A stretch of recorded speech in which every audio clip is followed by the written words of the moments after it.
Fede. Bienvenidos a un nuevo episodio de Educate con Majo y Fede, criando mujeres sinvergüenzas. En este episodio pensamos con Majo hablar un poco sobre los pacientes que nos consultan por revisión de otras cirugías, ¿no? Pacientes que ya fueron operados y nos consultan como segunda opinión, a veces una tercera cirugía, cuarta cirugía, y es un capítulo bastante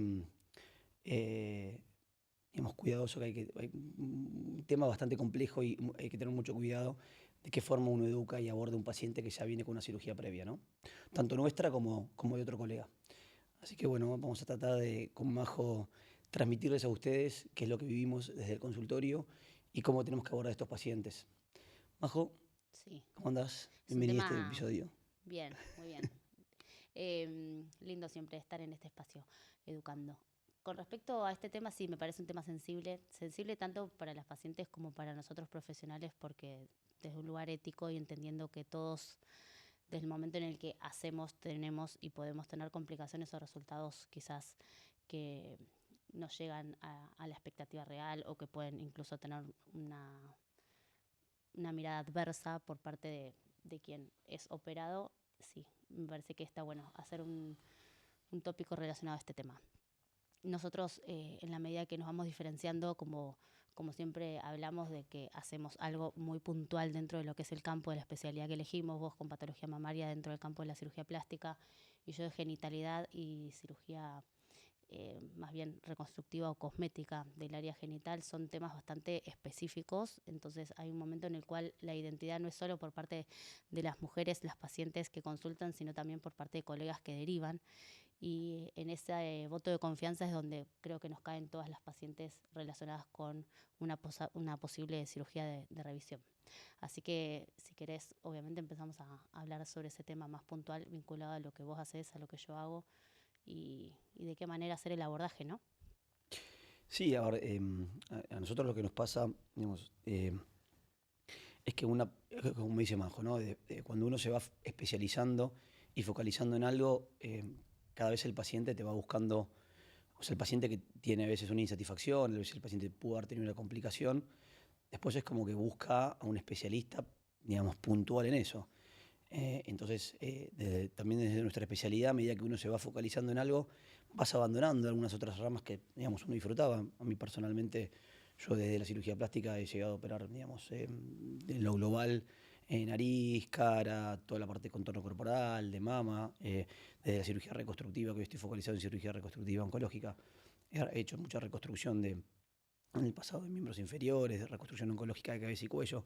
Pero bueno, creo que lo interesante en el mundo de la evolución de la medicina, por más allá que lo nuestro es muy artístico y muy autodidáctico y es muy lindo, hay una cuestión que también es ciencia que está atrás y es todo lo que uno va recibiendo en cuanto a evolución de técnicas, de cómo abordar pacientes, de productos. Entonces es tan grande la información que es muy difícil estar al día con todo. Entonces, a medida que uno se va focalizando en una patología, mismo a nosotros, se te van abriendo ventanitas, digamos, de manejos, de situaciones que antes uno no tenía capacidad de verlas. Entonces, es ahí donde vos te vas haciendo más experto en un área, ¿no? De la misma manera que está el experto en nariz, el experto en contorno corporal, el experto, en tu caso, de una determinada patología vulvar, y seguramente haya ginecólogos que se dedican a otra parte capaz más hormonal, otro tipo de área. Entonces hoy son los pacientes que también a través de las redes son los que tienen la posibilidad de buscar a alguien especialista en. Y es así como nos van llegando pacientes con cirugías previas, que a veces uno objetivamente podemos ver que el paciente nos transmite algo donde nosotros tenemos capacidad de verlo, de entenderlo y ser empáticos con eso y poder acompañar al paciente, educarlo en qué es lo que se tiene que hacer. Hay veces que vienen pacientes con mucha ansiedad, con mucha preocupación, y bueno, y a veces hay que tratar de ayudarlos a bajar un poco de la ansiedad, pero no están en momentos todavía para poder encarar una nueva cirugía. Dentro de esto, que es interesante para mí, te lo voy a preguntar a vos, Majo, hay un capítulo muy grande en la cirugía plástica, que es la dismorfofobia, que hoy se conoce como trastorno dismórfico corporal, TDC, que en la cirugía plástica se da mucho. Creo que hoy estadísticamente hay un 30% de los pacientes que tienen esta patología, que es que el paciente se ve, a ver, es un trastorno mental que está focalizado en que el paciente tiene un pequeño defecto o no tiene defecto, pues es un defecto irreal, fantasioso, y el paciente empuja, digamos, a querer modificar ese defecto, está muy preocupado y hasta a veces el paciente puede entrar en depresión y en ansiedad. Por eso se considera un trastorno mental y hasta se necesita terapéutica. Pero bueno, muchos pacientes sufren esto y hacen las consultas y a veces hasta nos empujan a nosotros los cirujanos a veces a tomar medidas quirúrgicas donde por más allá de que uno lo operó, por más allá de que uno le cambió lo que el paciente quería, el paciente, digamos, no logra encontrarse. Ujú. O sea, sigue con su trastorno, Disconforme. sigue disconforme. Entonces, para nosotros como cirujanos plásticos es muy importante entender esto, es muy importante formarse en esto, es muy importante identificar este tipo de pacientes. Hay herramientas, ya hay cosas que a veces uno en la consulta y uno la va ganando obviamente con los años, ¿no? Ujú. Con los años de estar sentado en el escritorio y estar escuchando pacientes y mismo darse cuenta de que a veces uno, hasta hemos operado pacientes donde decimos, realmente uno después tiene un paciente que está con una insatisfacción y donde esa insatisfacción no es objetiva, porque uno como cirujano, en lo personal después de 15 años de cirugía, reconozco que uno puede tener insatisfacciones con determinados pacientes y ese es el arte que uno tiene que tener de poder interpretar las expectativas de los pacientes, lo que hablamos en los capítulos anteriores, Ujú. la importancia de identificar realmente hacia dónde quiere ir el paciente y si uno no está alineado con esa expectativa, lo mejor que uno puede hacer es no operarlo, porque si no el paciente se encuentra con insatisfacción, se encuentra frustrado. Entonces una cosa es algo que nos pudo haber pasado, que a veces por cuestiones de laxitud cutánea, porque a mí lo que pasa con las mamás es que hay una al lado de la otra y que uno ve una y está bien, ve la otra y también está bien, pero cuando se comparan una al lado de la otra puede haber una pequeña diferencia, porque la piel se aflojó, porque una cicatriz evolucionó distinta, porque una areola se agrandó. Entonces cuando el paciente nos consulta por algo objetivo, alinearse con eso y decir, ok, tenés posibilidad después de un determinado tiempo de hacer la revisión. Y creo que es ahí donde en este capítulo de la revisión, uno como cirujano, cuando el paciente tiene algo objetivo, tiene una complicación, tiene una insatisfacción, y uno como cirujano no se alinea a eso, el paciente después de una o dos consultas, si no se alineó con el cirujano, dice, bueno, a ver, él no me escucha, entonces me voy para otro lado. Y a veces cuando el paciente realmente tiene algo subjetivo y uno no lo puede entender, no lo puede ver, el paciente también termina consultando en otro lugar. Entonces es así cuando uno recibe un paciente con una cirugía previa, yo lo primero que hago es analizar por qué el paciente me viene a ver a mí, por qué el Ujú. paciente dejó al otro colega. O sea, porque para mí es muy importante interpretar eso y saber y pescar ese paciente si tiene una disconformidad, si fue que el otro cirujano realmente no lo escuchó, si tuvo una mala relación, porque a veces pasan eso. Cuando en el momento que la relación médico-paciente se rompe porque a veces un maltrato de ambos dos, porque a veces el cirujano pudo no haberlo entendido y no. Sí, es la falta de comunicación Exactamente. asertiva. O Es un no tema. tuvo empatía, o a veces mismo el paciente es un paciente muy pleitoso, se pone muy agresivo, y si el cirujano dice, bueno, hasta acá llegué, bueno, el paciente se va. Entonces, para mí es muy importante, para nosotros, es muy importante poder identificar ese tipo de paciente Ujú. y saber por qué motivo nos vino a consultar, como seguramente tengamos pacientes que los hemos operado y que por algún motivo capaz se terminaron operando con otro. Entonces, y acá es donde uno también tiene lo que vos decías antes, tiene una relación con su colega. Lo tengo que llamar, no lo llamo, hablo con el paciente, porque uno no puede romper digamos, la intimidad del paciente y, ¿cómo se llama? La confidencialidad, es decir, Claro. voy a llamar a un colega para avisarle que vino el paciente cuando el paciente nos está pidiendo, por favor, no llames. A veces también nos vienen a ver pacientes que están en procesos judiciales. Sí. Entonces, O que sea, te piden, te dicen desde un lugar como una interconsulta, como vos bien decís, no necesariamente para una cirugía en ese momento, pero sí para demostrar desde tu accionar médico si hubo algo que pudiera haber estado mal realizado por parte de un colega.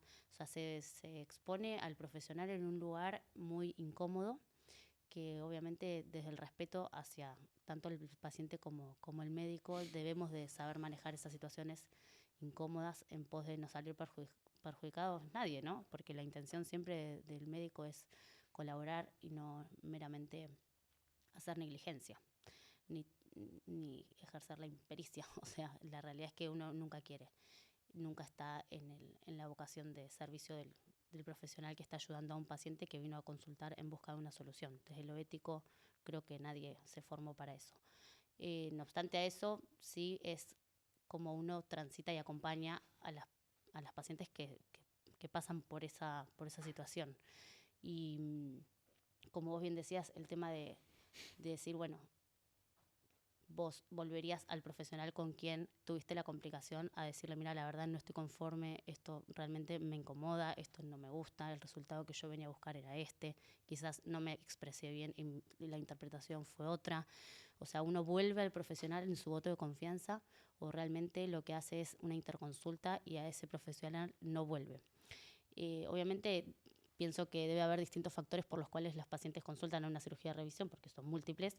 Hay pacientes que están desde la disconformidad, hay otros que están desde el enojo, hay otros que están desde la falta de empatía y consideración que frente a la complicación el profesional quizás no tuvo el acompañamiento que sentía o exigía ese paciente en esa situación de vulnerabilidad. Entonces todo eso me parece que estaba bueno ponerlo en un debate, y yo en mis redes sociales hice en un momento una encuesta, porque había tenido una paciente que había venido para una cirugía de revisión por una complicación de una linfoplastía. En esa complicación, muchas veces yo desde la empatía hacia el otro colega pregunto, ¿me querés comentar con qué profesional te operaste en pos de poder hablar de manera conjunta esto que sucedió? Como vos bien decís, en el caso de que a través de una confidencialidad por parte del paciente que admita poder dialogar y trabajar en equipo, podamos resolverlo. Entonces, eso lo puse como diciendo, ¿qué te parece a vos que como paciente harías en el caso de que te suceda una situación similar? Y como todo, es muy dicotómico, o sea, hubo quienes dijeron no volvería, otros que dijeron sí volvería y le daría mi voto de confianza porque si confío en una primera instancia, ¿por qué no voy a confiar en una segunda vez? Bueno, obviamente el accionar de ese caso en particular, yo hablé con la paciente me dijo sí, no tengo problema, hablemos, pero de todos modos a mí me gustaría que me operes vos. Entonces eso fue esclarecido desde el momento cero para con la profesional con quien se había hecho esta intervención, hablamos de manera conjunta. También tenés que encontrar del otro lado alguien que sea receptivo a eso, ¿no? Como que uno puede estar en esa situación y cómo uno puede reaccionar frente a esa situación. Entonces, la verdad que la médica fue súper receptiva. Le dije, es más, si querés, venís y operamos de manera conjunta a la paciente.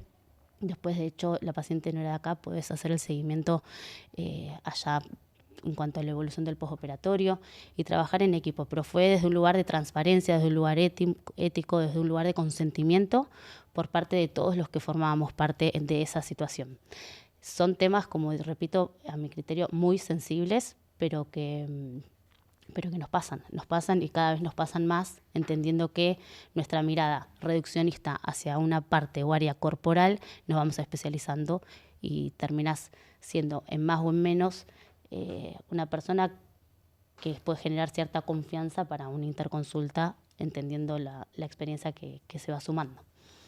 Sí, seguro. Creo que también como profesionales a lo que nos pasa es, y que uno lo trata de hablar también con los colegas, a veces uno viene el paciente con un problema y ya viene de varias consultas. Y la realidad que, digamos, yo no me gusta a mí, y mismo lo digo en colegas, cuando a veces viene el paciente que tuvo un problema y ya tuvo 2 o 3 consultas en otros lugares, y en esos otros lugares es como que por reivindicar o por querer captar un paciente, a veces me echan más leña al fuego. Sí, somos nuestros propios enemigos muchas veces. O hablan mal. Y la realidad que eso, a ver, uno del momento que tiene un paciente adelante, yo me olvido si ese paciente lo operó un poco un colega que conozco, no, hasta a veces me pasa de recibir pacientes que lo han operado hasta amigos. Pero yo me focalizo en una opinión muy profesional y siempre cuidando lo que uno dice, ¿no? Porque a veces uno puede decir las cosas de una manera que justamente puede generar más daño. Mismo al paciente, ¿no? Porque a veces el paciente necesita un poco de transparencia, un poco de que le despejen el cielo, ¿no? Y mirar, yo siempre digo, y mirar para adelante. Nos vamos a enfocar en la solución. Exactamente, no miremos para atrás, porque aparte el paciente te dice, ¿y qué tendría que haberme hecho antes? ¿Y me operaron mal? ¿Y me hicieron? Entonces yo le digo al paciente, miremos para adelante, ¿sí? Claro. Todo así, miremos para adelante. Como bien vos decís, creo que está buenísimo, muchas veces me ha pasado que el paciente viene digamos, teniendo una muy buena relación con el otro especialista, con el otro colega, con su médico de cabecera, y hasta te dice, mirá, es divino, confío en él, pero bueno, quiero tener esta opinión. Entonces, a veces educando al paciente, diciéndole, mira, habría que hacer esto, ¿querés que hablemos cuando uno conoce al otro especialista, al otro colega? Ujú. ¿Querés que hablemos con tu médico? ¿Querés que podamos participar? ¿Querés que vos seguís confiando en él? Creo que, ay, sí, en serio, qué bueno. Y entonces es ahí donde uno reivindica que una buena educación médica, educate con Majo y Fede, que una buena educación médica, que una información, digamos, correcta. Sin duda ayudamos muchísimo a los pacientes a tomar buenas decisiones y no seguir enroscados en a veces bueno, a veces nos pasa que el que se ha enroscado es el paciente. A ver, cuesta decirlo esto, pero es una realidad que vivimos todos los días y que nos tocan pacientes que vienen con estos cuadros de dimorfofobia y que tenemos que tener mucho cuidado en el buen sentido porque tenemos una responsabilidad muy grande. Del momento que uno opera un paciente, del momento que uno genera una cicatriz en un paciente, del momento que uno genera una alteración corporal, uno en cierta forma es dueño de ese cuadro, ¿no? Sin duda. Y como dice el dicho, el que da la última pincelada es dueño del cuadro. Entonces, A mí en particular me sucede también que el área de la genitalidad es un poco más compleja de interpretar por parte de las pacientes porque son estructuras muy pequeñas en un área corporal que también es pequeña. Entonces, en esa variante de estructuras que hay, en donde todo se debería de relacionar para tener una funcionalidad conservada, las pacientes, el mensaje que transmiten no es meramente el está bien o está mal en cuanto al resultado, porque eso también es muy ambiguo, ¿no? La interpretación, ¿qué es que esté bien? O sea, está bien hecha la cirugía, si está conservado toda tu anatomía, si tenés la funcionalidad o si el resultado no era el que esperabas y está bien o mal en cuanto a tu perspectiva desde un lugar cosmético y nada más. O sea, el está bien o está mal es bastante conversable y discutible. Pero sí que hay veces que lo que plantean las pacientes es no entiendo mi anatomía hoy. Entonces es como un reconocimiento y una anatomía descriptiva que uno tiene que hacer para entender que las distintas estructuras de la vulva, a pesar de haber tenido una cirugía, están conservadas, que la funcionalidad está conservada. Entonces son puntos a favor por parte de quien también obró sobre esa cirugía, más allá de si el resultado cosmético está bien o está mal. Es como más compleja la interpretación por parte de las pacientes, entendiendo que no podemos reconocer con tanta facilidad las distintas estructuras como puede ser en un área, como vos bien decís, no sé, en la mama, donde es comparativo una para con la otra y es una imagen que es más fácilmente interpretable, ¿no? Que todo lo que es un prepucio, un frenillo, el labio interno, el labio externo, la vagina, la entrada vaginal, el periné, la relación con el ano, todas las distintas estructuras que cuando las pacientes se ven difícilmente puedan reconocerse con facilidad si la cirugía está bien hecha o mal hecha, sino simplemente es un no entiendo mi anatomía hoy por hoy. Entonces, bueno, en eso también uno puede opinar desde un lugar constructivo, ¿no? Porque a veces las pacientes piensan que la cirugía está mal y no meramente es así y es una cuestión de falta de información o ignorancia común a que no sos profesional médico enfocado en el área.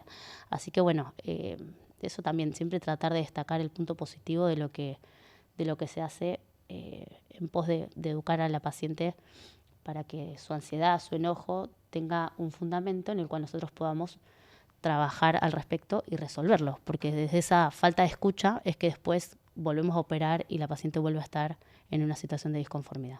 Así que ser claros en ese mensaje me parece fundamental. Sí, algo que a mí me pasó en el último tiempo, uno a medida que vas avanzando y evolucionando en la medicina, vos vas queriendo reducir tu índice de problemas y de revisiones. Por eso uno estudia, viaja, te formás permanentemente y ambos dos estamos constantemente apostando a la educación médica continua porque nunca se para esto. Y además es una pasión el educarte y estar saliendo de la zona de confort, ¿no? Estamos permanentemente incómodos. Creo que es la única forma de poder evolucionar en la vida, es estar de esa manera. Y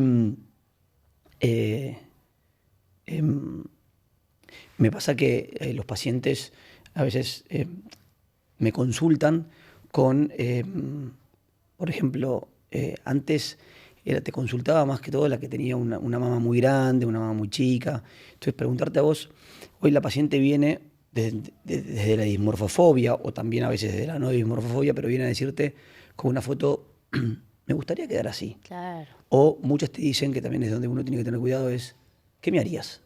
¿Sí? O sea, viene la paciente a la consulta y, mira, me quiero operar, pero no sé qué hacerme. ¿Vos qué me harías? Vos sos el profesional, vos sos el que sabés. Nada, y es una cuestión muy personal. Entonces es ahí donde uno tiene que tener cuidado y decir, no, para. O sea, te tengo que exprimir al máximo para tratar de entenderte y darte una opinión y no el que me harías. ¿Sí? Porque después es justamente donde a veces los pacientes y se escuchan.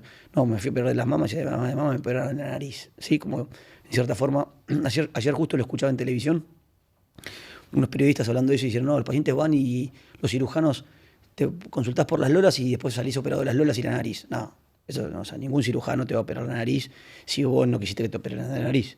Pero a veces sí en esa relación, digamos, no concreta o a veces es verdad que puede haber desde la medicina empujar al paciente a tomar una decisión y uno agarra a un paciente un poco inestable y es el paciente donde, bueno, no sabe qué hacer y toma Y sí, decisiones porque correctas. desde la desinformación estás vulnerable y confías en el profesional que si te aconseja que hagas una cosa, desde el momento en el que te da o sea, te da tu voto de confianza, el veredicto de lo que vos le digas va a persuadirse sí o sí en la decisión. Es difícil, por eso uno como médico tiene que tratar de escuchar y no tanto hablar en un principio para tratar de entender qué es lo que la paciente busca, porque es innato que uno, entendiendo que el mejor resultado sería haciendo esta intervención, bueno, ¿para qué vino la paciente? Porque a lo mejor el mejor resultado que yo puedo percibir no necesariamente es lo que la paciente está buscando. Hay que entrar en ese, o sea, buscar ese equilibrio. Y venía todo esto vienen pacientes sin patología a vos a decirte, Sí. porque a veces me cuesta entender eso, es como que con las mamas un poco más de exposición social hoy hay por los escotes, por las bikinis, por los corporales. Ahora viene una paciente a decirte, Majo, quiero esta vulva. Me ha pasado. Me ha pasado desde tratamientos, como decirte, de despigmentación genital, donde una paciente me cayó con una imagen en el teléfono, que obviamente es asociada a la industria pornográfica, que siempre hay un ideal de genitalidad, una hegemonía en genitalidad que no es acorde a lo que vemos desde el ámbito de lo que nos ofrece la naturaleza humana. Y no obstante a eso me dijo, yo quiero una despigmentación y que el ano y la vulva me queden bajo esta tonalidad. A lo que agarré y le dije, no es viable, es como que si yo te dijese que yo quiero la boca de Angelina Jolie. Por más de que yo quiera, mi anatomía no acompaña. Tu fototipo de piel no acompaña a que yo a través de un tratamiento de despigmentación genital lleve a una coloración de tus genitales a esa tonalidad. No es viable, lo que sí se puede hacer es aclarar, pero no necesariamente llegar a ese objetivo. Con las cirugías pasa un poco lo mismo, ¿no? O sea, las pacientes muchas veces en desesperación, de enojo para con su genitalidad, buscan un resultado que tiene que ver con una hegemonía y no necesariamente podemos alcanzar esos resultados. Así que siempre sobre la anatomía que trabajamos, yo le explico a la paciente el potencial del resultado y muchas veces hago, ¿no?, como esta encuesta de veredicto de decir, contame qué entendiste de lo que te expliqué. O sea, ¿qué es lo que vos pensás o esperás de la cirugía en pos de lo que yo te acabo de explicar? Y cuando incluso vemos casos de pacientes que yo he operado, me doy cuenta desde la interpretación cuando las pacientes saben qué es lo que se les va a hacer. O sea, se van con convencimiento y con información de que lo que buscan es esto y el resultado va a ser esto. O sea, obviamente después hay un montón de variables, pero eso es un poco el ejercicio que hacemos con la paciente en consultorio. Pero sí, vienen y pueden como querer una expectativa de genitalidad que no necesariamente su variante anatómica constitucional acompañe para ese resultado. También el típico, ¿vos qué me harías? Sí, obvio. O sea, ¿me harías algo? Quizás vienen por ginecología, que hoy por hoy yo consultas ginecológicas prácticamente no hago con pacientes que son históricas, pero hoy por hoy tengo muy enfocado en toda la parte quirúrgica, pero me ha pasado de que vengan al control ginecológico y entendiendo lo que uno hace, te pregunten, ¿qué me harías? Nada que vos no tengas necesidad de hacerte. O sea, decime vos si hay algo que te incomoda, algo que no te gusta. Si no, no te haría nada. Es como generar un trauma en una zona donde no es necesario hacerlo. Así que, nada, un poco sí, también. Eso pasa, que quieren un ideal, entendiendo que no tienen ninguna molestia, que nunca tuvieron un complejo, pero que como saben lo que haces, te preguntan a ver si hay algo en donde se pudiera interceder. Y no, desde mi lugar no opino cuando me preguntan eso. Bueno, pero O sea, no justamente... opino, se entiende, ¿no? O sea, es Sí, como, sí, no quisiera claramente. persuadir o generar algo una incomodidad en cuanto a inseguridad o que la paciente no tenía por el simple hecho de emitir mi opinión. Está bien que me la está preguntando, pero realmente hago como esta contrapregunta, no sé, llámalo como quieras, en donde prefiero que surja por parte de la paciente. Bueno, pero ahí está justamente la responsabilidad desde la medicina de tener ese límite, de no cruzar la línea delgada amarilla y, y porque justamente ese paciente con otro especialista, con otra colega que avanza y la opera, le genera un trastorno anatómico. Y una vez escuché en un congreso muy bueno que decía que entre las redes y los cirujanos que aceptan hacer cirugías se estaba generando una nueva anatomía. Claro, Y vos lo sí, ves sí, hoy en las revistas, en las redes, en las calles, gente que sin saber que está operada te das cuenta que tiene algo que no es anatómicamente sí, sí, viable y que algo te llama la atención porque es artificial. Bueno, eso también es la responsabilidad desde la medicina de interpretar las cosas que nos piden los pacientes, que hoy en cierta forma el medio social, ¿no? Esta demanda, esta locura un poco de la exposición social y de las redes nos está llevando, por eso hay que tener mucho cuidado. ujú. Así que bueno, Majo, Hermoso, hermoso debate, todo lo que tiene que ver siempre con nuestro trabajo, nuestra experiencia y el poder sumar dentro de la especialidad de cada uno de nosotros en pos de ayudar a las pacientes a tomar una decisión acertada es lo que queremos comunicar. Y me parece que este capítulo es importante tanto como médico, como paciente, que todos podemos estar en esta situación expuestos, tanto como, como cuando nos vienen a ver desde un lugar de interconsulta, como cuando perdemos a las pacientes sin saber que las perdemos y les llegan a otro colega. Y la idea es que todos actuemos desde un lugar humano y entendiendo que somos eh, posiblemente podemos estar en ese lugar, ¿no? Bueno, hermoso.